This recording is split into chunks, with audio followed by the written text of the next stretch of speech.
नमस्कार मित्रांनो, श्रीमंत कट्ट्यावरती आपल्या सर्वांचं पुन्हा एकदा स्वागत आहे। मी सुजी साठे आपल्या सर्वांचं स्वागत करतो।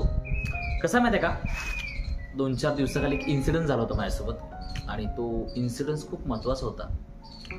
एक मुलगा आहे छोटासा लहान आणि त्याला एक व्यक्ती काही बोलत होता, त्याला वळणच नाही, त्याच्या आईवडिलांनी त्याला काही समजावून शिकवलंच नाही वगैरे। आणि तो व्यक्ती इतका बोलत होता ना, तो छोटासा मुलगा ऐकून घेतोय आणि समोरचा व्यक्ती त्याला बोलतच चाललाय। आणि त्या मुलाकडे बघितलं ना तर त्याचं वय आहे ॲटलिस्ट 2 ते 3 वर्षाचा, तो जास्तीत जास्त 4 वर्षाचा।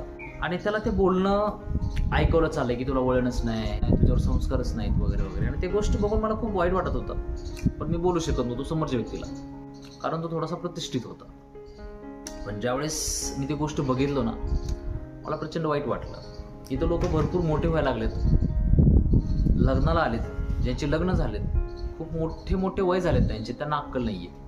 आणि या छोट्याशा मुलावरती एकदम ते बंबार्डिंग करणं की तुला वळणच नाही, तुला कळतच नाही, तुझ्यावर संस्कार नाहीत, मग त्या शब्दांचा त्याच्यावर काय परिणाम होत असेल। एकतर त्याचं वय आहे ते खेळायचं वय आहे, खोड्या करायचं वय आहे, शिकण्याचं वय आहे, आणि त्याच्यावर जर असे शब्द बोलले जात असतील त्या मुलाला, तर त्याच्यावर त्या गोष्टींचा परिणाम काय होत असेल। या गोष्टीचा आपण विचार नाही करता, आपण सहज बोलून जातो, ह्याला काय वळण लावलं नाही बाप्पानी, असंच आहे तसंच आहे वगैरे वगैरे।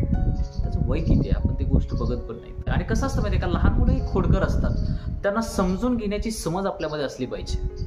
मुळात ती बहुतांश लोकांमध्ये नसते। म्हणजे मुलं लहान असली की त्यांना वाटायलाच लागतं की ह्याने आपलं ऐकलंच पाहिजे, आणि ते एवढी बंबार्डिंग करतात ना काही गोष्टींची, म्हणजे त्यांना कावणं किंवा त्यांना दाबात ठेवणं म्हणजे आपला अधिकार आहे असं त्यांना वाटायला लागतं। आम्ही वयानं मोठे म्हणजे आम्ही सिनियर्स, आणि त्यांनी आपलं ऐकलं पाहिजे, आपल्या गोष्टी मांडल्या पाहिजेत असं त्यांना वाटायला लागतं। आणि त्यांचं बाकीचं कोण ऐकत नसतं, पण ते लहान मुलावर दादागिरी करायला लागतात। पण ही गोष्ट मुळात प्रचंड चुकीची असते। ते मुलं त्यांच्या नैसर्गिकरित्या कसे घडतायत, कसे शिकतायत ते बघायचं असतं। जर त्यांना एखादी गोष्ट समजत नसेल तर त्या ठिकाणी आपण त्यांना मदत करायची असते, त्यांना समजूत द्यायची असते, बाबा हे असं करायचं नसतं, तसं कर, किंवा त्यांनी एक समजूतदार होण्याचं किंवा समजदार होण्याची एक वाट बघायची असते।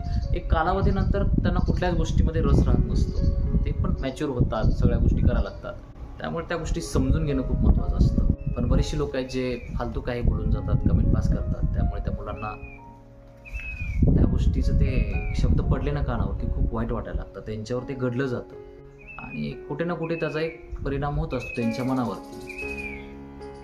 पण हे बोलणं खूप चुकीचं आहे, मला एवढं सांगायचं आहे। त्यामुळे जर आपल्या आजूबाजूला अशी लोक असतील जे लहान मुलांना बोलत असतील, तर अशा लोकांना हा व्हिडिओ नक्की शेअर करा, एवढं सांगू इच्छितो।